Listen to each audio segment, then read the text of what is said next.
അയ്യാ വണക്കം.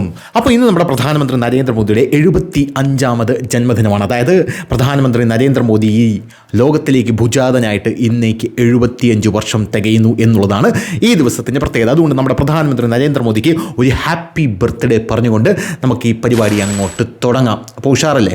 അപ്പോൾ ഇപ്പോൾ വരുന്ന റിപ്പോർട്ടുകൾ എന്ന് പറഞ്ഞാൽ, കഴിഞ്ഞ ദിവസം അമ്മച്ചിയാണ് രാത്രി ഞാൻ ചുമ്മാ ഫേസ്ബുക്ക് ഒന്ന് സ്ക്രോൾ ചെയ്തുകൊണ്ടിരിക്കുകയായിരുന്നു. ഇങ്ങനെ ചുമ്മാ ഫേസ്ബുക്ക് സ്ക്രോൾ ചെയ്തപ്പോൾ ഇന്ത്യൻ പ്രധാനമന്ത്രി നരേന്ദ്രമോദിയുടെ ഫേസ്ബുക്ക് ടൈം ലൈനിൽ ഒരു പോസ്റ്റ് കണ്ടു. ഞാൻ അത്ഭുത പരിഭ്രാന്തനായിപ്പോയി. എന്നിട്ട് എൻ്റെ കണ്ണൊക്കെ ഒന്ന് തിരുമിയിട്ട് ആ പോസ്റ്റ് ഒന്നുകൂടെ വായിച്ചു. അതെ, മദ്യത്തിൻ്റെ മണം തന്നെ ഈ തറവാട്ടിൽ കുടിക്കേ എന്ന് നമ്മുടെ കല്യാണരാമനിൽ പോഞ്ഞിക്കര പറയുന്നത് പോലെ ഇതെങ്ങനെ സംഭവിച്ചു? നിങ്ങൾ വീണ്ടും ഫ്രണ്ട്സായ എന്നാണ് എനിക്ക് തോന്നിയത്. പ്രധാനമന്ത്രി ഒരു കാര്യം പോസ്റ്റ് ചെയ്തിട്ടുണ്ട്. അദ്ദേഹം പറയുന്നത്, thank you my friend president Trump for your phone call and warm greetings on my 75th birthday. അതായത് പ്രസിഡന്റ് ട്രംപ് നരേന്ദ്രമോദിയെ വിളിച്ചിരിക്കുന്നു. അദ്ദേഹത്തെ ഫോണിൽ വിളിച്ച് Modiji happy birthday to you എന്ന് പറഞ്ഞിരിക്കുന്നു. പോരാത്തതിന് like you I am also fully committed to taking the India U S comprehensive and global partnership to new heights. അതായത് താങ്കളെപ്പോലെ എനിക്കും ഇന്ത്യയും അമേരിക്കയും തമ്മിലുള്ള പല രീതിയിലുള്ള ഗ്ലോബൽ പാർട്ട്ണർഷിപ്പിനെ പുതിയ പുതിയ ഉയരങ്ങളിലേക്ക് എത്തിക്കണം എന്നാണ് ആഗ്രഹം. We support your initiatives towards a peaceful resolution of the Ukraine conflict. അതായത് ഈ യുക്രൈൻ നിർത്താൻ അവിടുന്ന് കാണിക്കുന്ന ഈ ഒരു പരാക്രമത്തെ ഞങ്ങൾ അഭിനന്ദിക്കുന്നു എന്നും പ്രധാനമന്ത്രി പറയുന്നുണ്ട്. ഈ വരി കണ്ടപ്പോൾ അളിയ നോവല് വേണ്ടേ നിനക്ക്, സെറ്റാക്കി തരാം എന്ന് മോദി പറയുന്നത് പോലെ എവിടെയോ ഒരു ആശാരി രവി ഒരു അശരീരി എനിക്ക് കേട്ടതുപോലെ തോന്നി. ഇനി എനിക്ക് മാത്രമാണോ കേട്ടതെന്ന് അറിയില്ല. എന്തായാലും ഇന്ത്യൻ പ്രധാനമന്ത്രി വിചാരിച്ചാൽ ഇപ്പോൾ നമ്മുടെ പ്രസിഡന്റ് ഡൊണാൾഡ് ട്രംപിന് ഒരു നോവൽ മേടിച്ചു കൊടുക്കാൻ പറ്റും എന്ന കാര്യത്തിൽ യാതൊരുവിധ തർക്കവുമില്ല.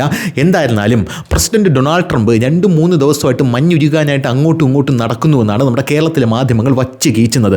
പക്ഷേ എന്താണ് യഥാർത്ഥത്തിൽ സംഭവിക്കുന്നത്? പ്രസിഡന്റ് ഡൊണാൾഡ് ട്രംപ് ഇന്ത്യക്ക് 50% താരിഫ് അടിച്ചു തന്നു. അതിൽ 25% താരിഫ് മാത്രമേ ഉള്ളൂ. ബാക്കി 25 എന്ന് പറഞ്ഞാൽ ഇടുത്തി തീരുവ പിഴത്തീരുവ എന്നൊക്കെയാണ് നമ്മുടെ പത്രമുത്തശ്ശിയായിട്ടുള്ള മലയാളം മനോരമ എഴുതി പിടിപ്പിച്ചുകൊണ്ടിരിക്കുന്നത്. യഥാർത്ഥത്തിൽ ഇന്ത്യക്ക് പ്രസിഡന്റ് ഡൊണാൾഡ് ട്രംപ് താരിഫ് അടിച്ചു തന്നപ്പോൾ ഇവിടെയുള്ള കമ്മികൾ പറഞ്ഞത് അന്നേ പറഞ്ഞില്ലേ ട്രംപ് ചതിക്കുമെന്ന്, ചൈനയുടെ കൂടെ ചേരൂ എന്നാണ് നമ്മുടെ കമ്മിക്കുട്ടന്മാർ ഇവിടെ പറഞ്ഞുകൊണ്ടിരുന്നത്. യഥാർത്ഥത്തിൽ ഇന്ത്യക്ക് ട്രംപും വേണ്ട ചൈനയും വേണ്ട, നമുക്ക് സ്വന്തം കാലം കൊണ്ട് നിൽക്കാൻ നമ്മൾ ആ കാലിൽ തന്നെ നിൽക്കുമെന്നുള്ളതാണ്. ചൈന അവിടെ നിന്ന് അറ്റാക്ക് ചെയ്യുമ്പോൾ നമ്മൾ ട്രംപിനെ എടുത്ത് അല്ലെങ്കിൽ അമേരിക്ക എടുത്ത് മുന്നിൽ നിർത്തി പ്രതിരോധിക്കും. അമേരിക്ക ഇവിടെ നിന്ന് അറ്റാക്ക് ചെയ്യുമ്പോൾ നമ്മൾ ചൈന എടുത്ത് മുന്നിൽ നിർത്തി പ്രതിരോധിക്കും എന്നുള്ളത് മാത്രമേ ഉള്ളൂ. നമുക്ക് നമ്മുടേതായിട്ടുള്ള സ്റ്റാൻഡുണ്ട്. അല്ലാതെ കണ്ടവൻ്റെ പറമ്പിലെ പുല്ല് കണ്ടിട്ട് പശുവിനെ വളർത്തുന്ന രാജ്യമല്ല ഇന്ത്യ എന്ന് മാത്രമേ കമ്മിക്കുട്ടന്മാരോട് പറയാനുള്ളൂ. എന്തായാലും പ്രസിഡന്റ് ഡൊണാൾഡ് ട്രംപ് ഇന്ത്യക്ക് വലിയ രീതിയിലുള്ള തീരുവകൾ അടിച്ചു തന്നു. എന്താണെന്ന് അറിഞ്ഞുകൂടാ. അതിനുശേഷം ഇന്ത്യക്ക് വച്ചടി കയറ്റമാണ്. ഇന്ത്യയുടെ പ്രധാനമന്ത്രിയായി 2014 ശേഷം നരേന്ദ്രമോദി വന്നു.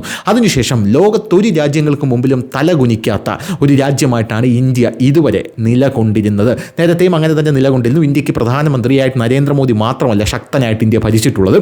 അതിൽ ഇന്ദിരാഗാന്ധി ശക്തിയായിട്ടുള്ള പ്രധാനമന്ത്രി ആയിരുന്നു. അത് നമ്മൾ അക്സെപ്റ്റ് ചെയ്തേ മതിയാകൂ. ലാൽ ബഹാദൂർ ശാസ്ത്രി ഉണ്ട്. അങ്ങനെ പല ആൾക്കാരുണ്ട്. ഞാൻ ഈ ഇടയ്ക്ക് ഒരു കഥ പറഞ്ഞല്ലോ, Lal Bahadur Shastri 1965 America India China യുദ്ധത്തിൽ നമുക്ക് ഗോതമ്പ് തരില്ല എന്ന് പറഞ്ഞപ്പോൾ ലാൽ ബഹാദൂർ ശാസ്ത്രി പറഞ്ഞത് ഗോതമ്പ് തരില്ലെങ്കിൽ നമ്മൾ പട്ടിണി കിടക്കുമെന്ന് പറഞ്ഞ് രാജ്യത്തെ ജനങ്ങളോട് ഒരു നേരം മാത്രം ഭക്ഷണം കഴിച്ചാൽ മതി എന്ന് പറഞ്ഞ് അതിന് മാതൃക കാണിച്ചു കൊടുത്ത് ജയ് ജവാൻ ജയ് കിസാൻ തുടങ്ങി. അതിനുശേഷം കഴിഞ്ഞ ദിവസം മറ്റേ വേട്ടാവളിയൻ ട്രംപിൻ്റെ ഉപദേഷ്ടാവ് ഒരു പ്രസ്താവന ഇറക്കിയിട്ടുണ്ട്. 1 മണിച്ചോളം പോലും നമ്മുടെ കയ്യിൽ നിന്ന് മേടിക്കുന്നില്ല എന്ന്. അതൊക്കെ പണ്ട് ലാൽ ബഹാദൂർ ശാസ്ത്രി ഇവിടെ സത്യാഗ്രഹം ഇരുന്ന് ഇന്ത്യക്കാരെ കൊണ്ട് ജയ് ജവാൻ ജയ് കിസാൻ തുടങ്ങി നമ്മളെ സ്വയം പര്യാപ്തതയിൽ എത്തിച്ചുകൊണ്ടാണോ എന്നും നമ്മൾ ഈ അവസരത്തിൽ സ്മരിക്കാതിരിക്കാൻ കഴിയില്ല. എന്തായാലും പ്രധാനമന്ത്രി നരേന്ദ്രമോദി അദ്ദേഹം ഡൊണാൾഡ് ട്രംപിൻ്റെ താരിഫ് ഏറ്റെടുത്തു. എന്നിട്ട് അദ്ദേഹം ജനങ്ങളോട് നെഞ്ചും വിളിച്ച് പറഞ്ഞത്, ഈ റിസ്ക് ഞാൻ ഏറ്റെടുക്കുന്നു, അളിയൻ്റെ റിസ്ക് അല്ലേ, കുഴപ്പമില്ല അളിയാ, ഞാനത് നോക്കിക്കോളാം എന്നാണ് പ്രധാനമന്ത്രി പറഞ്ഞത്. അതിനുശേഷം നാടകീയമായിട്ടുള്ള നീക്കങ്ങളാണ് നമ്മുടെ രാജ്യത്തും പുറം രാജ്യങ്ങളിലും എല്ലാം നടന്നത് എന്ന് നമുക്കെല്ലാവർക്കും അറിയാമല്ലോ. അതൊന്നും കൂടുതൽ വിശദീകരിക്കുന്നില്ല. ഇപ്പോൾ വരുന്ന റിപ്പോർട്ടുകൾ അനുസരിച്ച് ഡൊണാൾഡ് ട്രംപിൻ്റെ താരിഫ് വന്നു. ഡൊണാൾഡ് ട്രംപ് താരിഫ് വന്നപ്പോൾ ഏറ്റവും കൂടുതൽ ഡൊണാൾഡ് ട്രംപ് വിശ്വസിച്ചിരുന്നത് അല്ലെങ്കിൽ ഏറ്റവും കൂടുതൽ പ്രതീക്ഷിച്ചിരുന്നത് സമുദ്രോൽപ്പന്നങ്ങളോട് അതായത് മത്സ്യത്തൊഴിലാളികൾ വലിയ പട്ടിണിയിലാവും, അങ്ങനെയാണെങ്കിൽ ഇന്ത്യ ഒന്ന് സമ്മർദ്ദത്തിലാകുമെന്ന്. നരേന്ദ്രമോദി ഉടനെ തന്നെ ഫോൺ എടുത്ത് കറക്കിയിട്ട് EU അതായത് യൂറോപ്യൻ യൂണിയനുമായിട്ട് നമുക്കൊരു ഫ്രീ ട്രേഡ് വെച്ചാലോ എന്ന് പറഞ്ഞു. അത് കേട്ട കേൾക്കാത്ത പാതി പൊന്നു ഇന്ത്യ 140 കോടി ജനം, ലോകത്തിലെ ഏറ്റവും വലിയ മാർക്കറ്റ് ഫോഴ്സ്, പർച്ചേസിങ് പവർ അങ്ങേയറ്റമുള്ള ജനം. അതായത് അവിടെ ഒരു പോർഷെ കൊണ്ടിറക്കിയാലും ഇവിടെയുള്ള ആൾക്കാർ മേടിക്കും. അപ്പം നിങ്ങൾ വിചാരിക്കും പിന്നെ പോർഷെ മേടിക്കാൻ പോകണത്. എടാ തൊപ്പിയുടെ കയ്യിൽ വരെ ഉണ്ടടാ പോർഷെ. ഇപ്പം തൊപ്പിയുടെ കയ്യിൽ വരെയുണ്ട് പോർഷെ. ഇവിടെ ട്രയംപ് 22 ലക്ഷത്തിൻ്റെ ബൈക്ക് 2 ലക്ഷം ഡൗൺ പേയ്മെൻറ്റ് അടച്ചാൽ നമുക്ക് എടുക്കാൻ പറ്റൂടാ. ഇവിടെയുള്ള എല്ലാ ആൾക്കാരുടെ കയ്യിലും ഇതൊക്കെ ഉണ്ടടാ. അത് മനസ്സിലാക്കണം. നീ പണിക്ക് പോകാതെ വീട്ടിലിരിക്കുന്നത് കൊണ്ട് ആർക്കും ഇതില്ല എന്നുള്ള തോന്നൽ അത് മാറ്റണം. അങ്ങനെയാണെങ്കിൽ ഞാനൊരു സജഷൻ തരാം. മുദ്രാ ലോണ് കിട്ടും. 50,000 രൂപ ലോണാണ്. ഒരു ഓട്ടോ എടുക്കുക, ഓടിക്കുക, അവിടെ നിന്ന് തുടങ്ങുക, പതുക്കെ ട്രേഡിംഗ് നടത്തുക, ഇൻവെസ്റ്റ് ചെയ്യുക. ഉയരാനുള്ള ഒരുപാട് മാർഗ്ഗങ്ങളുണ്ട്. പിന്നെ ചതയണങ്ങി പണിയെടുക്കണം. കുനിഞ്ഞൊന്നും ഒരു ഇല എടുക്കൂല എന്ന് പറഞ്ഞിരുന്നാൽ ഒന്നും നടക്കില്ല. അപ്പം നമ്മൾ പറഞ്ഞു വന്നത് എന്താണ്? അങ്ങനെ UK ചാടി ഇറങ്ങുന്നു. മൈ ഗോഡ്, ട്രംപ് ആഗ്രഹിച്ച ആ കരാർ നൈസായിട്ട് UKയുടെ കെയർ സ്റ്റാർമർ അങ്ങ് അടിച്ചെടുക്കുന്നു. ഏത്? നമ്മുടെ യൂറോപ്പിലെ UK, ബ്രിട്ടൻ. കുറേ നാളായിട്ട് UK ഇങ്ങനെ നമ്മുടെ പുറകെ നടക്കുകയായിരുന്നു. അത് UK അടിച്ചെടുത്തു. അതിൻ്റെ പുറകെ ഇതാ ഫ്രാൻസിൻ്റെ പ്രസിഡൻ്റായിട്ടുള്ള ഇമാനുവൽ മാക്രോൺ വിളിക്കുന്നു. അല്ലയാ അതുപോലൊരു കരാർ ഇങ്ങോട്ടും കൂടെ വേണം എന്ന് പറയുന്നു. അതിൻ്റെ പിറകെ ഇതാ സ്വീഡിഷ് പ്രൈം മിനിസ്റ്റർ ആയിട്ടുള്ള ഉൾഫ് ക്രിസ്റ്റർസ്റ്റോൺ വിളിക്കുന്നു. അതിൻ്റെ പിറകെ ഇതാ സ്പെയിനിൻ്റെ പ്രധാനമന്ത്രിയായിട്ടുള്ള പെഡ്രോ സാൻഷസ് വിളിക്കുന്നു. അങ്ങനെ പല ആൾക്കാരും വിളിച്ച് ഒരു കരാർ ഇങ്ങോട്ട് കൂടെ തന്നൂടെ എന്ന് പറയുന്നു. അപ്പോൾ കാണാം ഇന്ത്യൻ പ്രധാനമന്ത്രി എന്ത് ചെയ്തു? ഒരു ദിവസം രാത്രി നൈസായിട്ട് ഉറങ്ങുന്നതിന് മുമ്പേ ആ ഫോൺ എടുത്ത് കറക്കിയിട്ട് യൂറോപ്യൻ യൂണിയൻ കമ്മീഷണർ എന്ന് വിളിച്ചു കളയാം. യൂറോപ്യൻ യൂണിയൻ കമ്മീഷണറെയും president of the European council Antonio Costa അവനെയും വിളിച്ചു. യൂറോപ്യൻ യൂണിയൻ കൗൺസിലറായിട്ടുള്ള ഉർസുല വോൺ ഡെ ലിയോൺ ഇയാളെ വിളിച്ചിട്ട് കാര്യങ്ങളൊക്കെ സംസാരിച്ചു. അതിൻ്റെ കൂട്ടത്തിൽ യുക്രൈൻ റഷ്യ യുദ്ധത്തെക്കുറിച്ചൊക്കെ സംസാരിച്ചു എന്ന് പറയുന്നു. ഈ യൂറോപ്യൻ യൂണിയൻ മൊത്തത്തിലായിട്ട് നമുക്കൊരു കരാറങ്ങ് ഒപ്പിട്ടാലോ എന്ന് ചോദിച്ചു. അങ്ങനെ ചോദിച്ചപ്പോൾ അവർ പറഞ്ഞു വൈ നോട്ട്, ഏതിലൊക്കെയാണ്? അപ്പോൾ പറഞ്ഞു നമുക്ക് സെക്യൂരിറ്റി ഉണ്ട്, ഡിഫൻസ് ഉണ്ട്, അങ്ങനെ പല പല കാര്യങ്ങളുണ്ട്. നമ്മുടെ രാജ്യത്തിൻ്റെ, നമ്മുടെ യൂറോപ്പിൻ്റെയും ഇന്ത്യയുടെയും കൂടുതൽ ഉന്നതിയിലെത്തിക്കാൻ അങ്ങനെ പല പല കാര്യങ്ങളും ചെയ്താൽ എന്താണ് എന്ന് ചോദിച്ചപ്പോൾ ഇവർക്കെല്ലാം ആണെങ്കിൽ ഡബിൾ സന്തോഷം. അത് കണ്ട ട്രംപ് വായിൽ വിരലുകൊണ്ടുകൊണ്ടിരിക്കുന്ന കാഴ്ചയാണ് നമുക്ക് കാണാനായിട്ട് സാധിച്ചത്.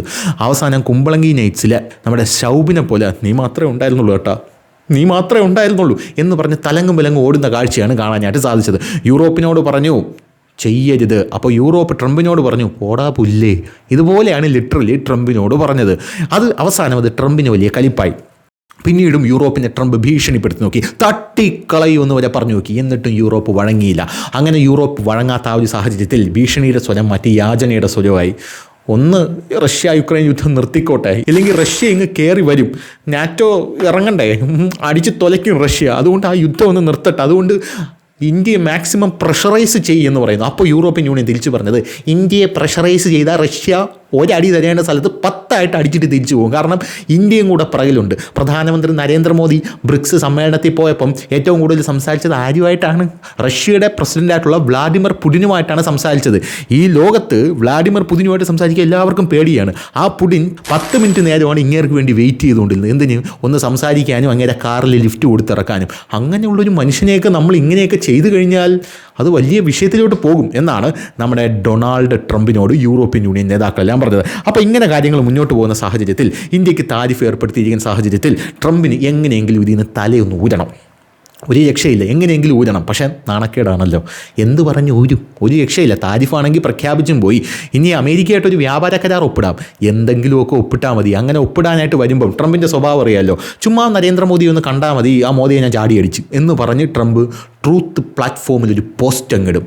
നരേന്ദ്രമോദിയാണെങ്കിൽ തൊട്ടിപ്പുറത്ത് കാനഡയിൽ വന്നപ്പോൾ ട്രംപ് പറഞ്ഞ അളിയാ ഇങ്ങോട്ടൊന്ന് വന്നിട്ട് പോകാം, ചുമ്മാ കയറി ചായ കുടിച്ചിട്ട് പോകാമെന്ന് പറഞ്ഞ് ചായ കുടിക്കാനായിട്ട് ട്രംപ് നരേന്ദ്രമോദിയെ വിളിച്ചപ്പോൾ തന്നെ നരേന്ദ്രമോദിക്ക് അപകടം മനസ്സിലായി. അവിടെ അസി മുനീർ എന്ന് പറയുന്ന മറ്റേ വേട്ടാവളിയനുണ്ടായിരുന്നു. അതുകൊണ്ട് തന്നെ ഇപ്പം നരേന്ദ്രമോദി ആ ഏരിയയിലൂടെ കറങ്ങിയാൽ തന്നെയും ട്രംപ് ഉടനെ ട്രൂത്തിൽ പോസ്റ്റ് ചെയ്യണം. കണ്ട അസി മുനീറുള്ള സമയത്ത് മോദി ഇവിടെ എത്തിയിരുന്നു, എന്നിട്ട് ഓപ്പറേഷൻ സിന്ദൂറിൽ ഞാൻ മധ്യസ്ഥത വഹിച്ചു എന്ന് പറഞ്ഞില്ലേ, ആ സാധനം സത്യമാണെന്ന് ഇപ്പോൾ തെളിഞ്ഞില്ലേ, ഇവരെ സംസാരിക്കാനാണെങ്കിൽ വന്നത് എന്ന് പറയുമായിരുന്നു. പക്ഷേ ഇന്ത്യൻ പ്രധാനമന്ത്രി നരേന്ദ്രമോദി അതിന് വഴങ്ങിയില്ല. അതായത് ട്രംപിൻ്റെ അപ്പനായിട്ട് വരും പൊളിറ്റിക്സിൽ നരേന്ദ്രമോദി എന്ന് പറയുന്നത്. ട്രംപ് ബിസിനസ് മാനായിട്ട് പൊളിറ്റിക്സ് മാൻ ആയതാണല്ലോ. മോദി അങ്ങനെയല്ല. 13ാമത്തെ വയസ്സിൽ തന്നെ വീട് വിട്ടിറങ്ങി ആത്മീയതയിലോട്ട് പോയി അവിടെ നിന്ന് തിരിച്ചു വന്ന് RSS ചേർന്ന് അവിടെ നിന്ന് പ്രവർത്തിച്ച് കാല് വാരുന്നവന്മാരെയും കണ്ട്, കുതികാല് വെട്ടുന്നവന്മാരെയും കണ്ട്, കൂടെ നിന്ന് കോൺക്രീറ്റ് ഇടുന്നവന്മാരെ എല്ലാം കണ്ട് അവന്മാരെല്ലാം അടിച്ചൊതുക്കി ചാക്കി കെട്ടിയ ശേഷം ഇന്ത്യയുടെ പ്രധാനമന്ത്രിയായ ഒരു വ്യക്തിയാണ് ഈ നരേന്ദ്രമോദി എന്ന് പറയുന്നത്. അതുകൊണ്ട് അന്തമാതിരി ആട്ടമൊന്നും ഇങ്ങോട്ട് വേണ്ട എന്ന് കൃത്യമായി ഇന്ത്യയുടെ പ്രധാനമന്ത്രി നരേന്ദ്രമോദി പറഞ്ഞു. അതിനുശേഷം ട്രംപ് എന്ത് ചെയ്തു? ട്രംപ് എങ്ങനെയെങ്കിലും നരേന്ദ്രമോദിയുമായിട്ട് അടുക്കാനുള്ള ശ്രമങ്ങൾ നടത്തി തുടങ്ങി. അതിനിടയ്ക്ക് ട്രംപിൻ്റെ ആ നാട്ടിലുള്ള തന്നെ നിക്കി ഹെയ്ലി, അതായത് നിക്കി ഹെയ്ലി എന്ന് പറഞ്ഞാൽ ഫോർമർ UN അംബാസഡറാണ് നിക്കി ഹെയ്ലി, ജെഫ്രി സാക്സ്, ആറോ ഖന്ന, US കോൺഗ്രസ്മാൻ, ഇവരെല്ലാം പറഞ്ഞു മോനെ ട്രംപ് ഇത് വലിയ പ്രശ്നമാവും.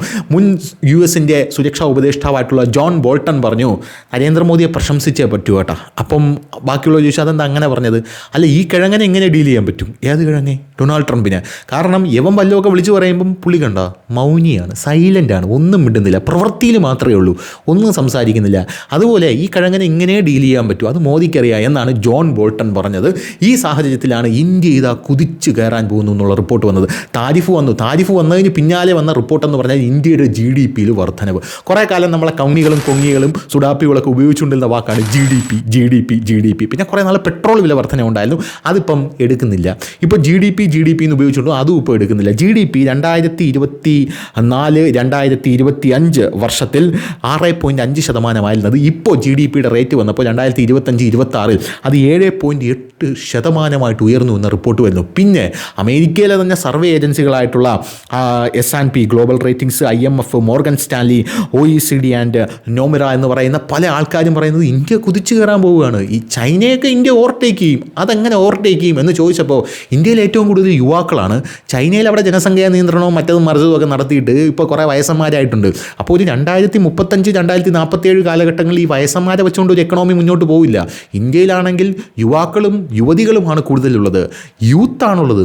ആ യൂത്തുള്ള സാഹചര്യത്തിൽ ഏകദേശം ഒരു 50 ട്രില്യൺ എക്കണോമി ആയിട്ടെങ്കിലും പോട്ടെ, ഒരു 35 to 50 ട്രില്യൺ എക്കണോമി ആണെങ്കിലും ഇന്ത്യ ഉയരാനുള്ള ഒരു സാധ്യതയാണുള്ളത്. ഇതുകൂടെ കേട്ടപ്പോൾ ട്രംപിന് പൂർത്തിയായി എന്നുള്ളതാണ് മനസ്സിലാക്കാൻ സാധിക്കുന്നത്.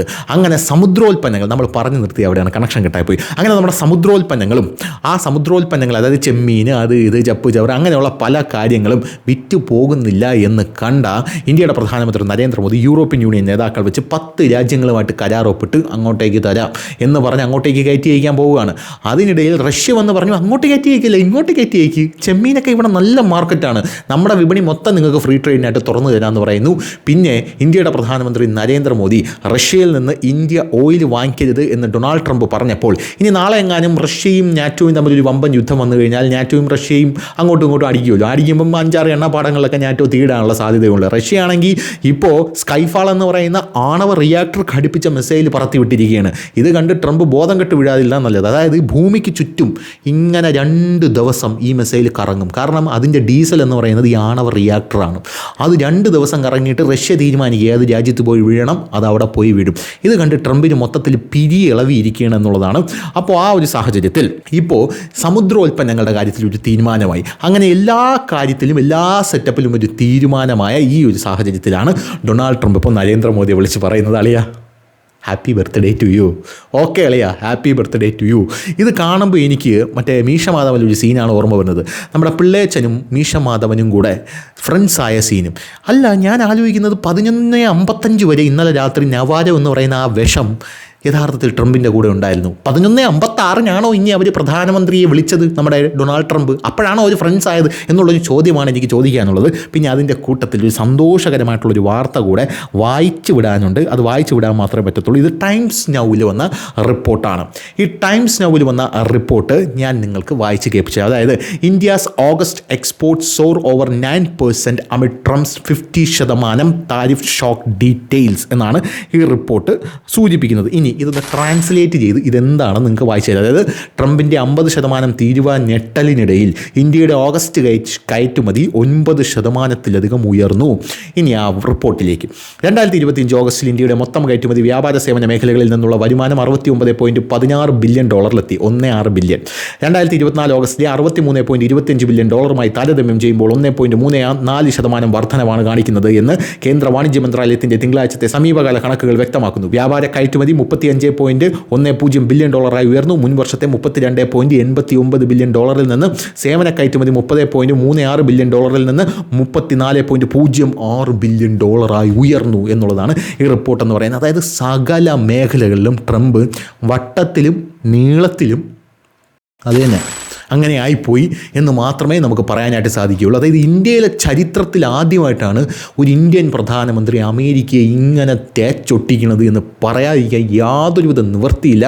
ഒരു തരത്തിലും ഇന്ത്യയുടെ പ്രധാനമന്ത്രി ട്രംപിൻ്റെ മുമ്പിൽ മുട്ടും നട്ടല്ലും ഒന്നും വളയ്ക്കാനായിട്ട് തയ്യാറായിട്ടില്ല എന്ന് മാത്രമല്ല, ട്രംപ് വിളിച്ചപ്പോൾ ഫോൺ എടുത്തില്ല എന്ന് മാത്രമല്ല മൈൻഡും ചെയ്തിട്ടില്ല. അപ്പോഴാണ് ട്രംപ് വേണമെങ്കിൽ ആ കോടിക്ക് ഞാൻ വരാൻ കേട്ടോ, വേണ്ട എന്നാണ് ഇന്ത്യയുടെ പ്രധാനമന്ത്രി പറഞ്ഞത്. ആ സാഹചര്യത്തിലാണ് ഇപ്പോൾ കഴിഞ്ഞ ദിവസം ഇന്ത്യയുടെ നേർക്ക് ട്രംപ് ഒരു അനുനയ നീക്കവുമായി വന്നിരിക്കുന്നത്.